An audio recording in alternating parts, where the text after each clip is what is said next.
here's the square car. What do you see? 4 equal sides looking at me. 4 corners neat and 4 corners true.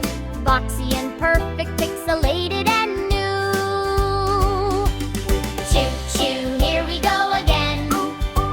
Riding on the wobbly shape train. Round and round and round it rolls. Learning shapes is our main goal. Wait, one more shape that we can find.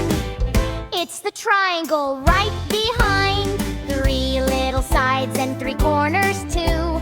Wait, good!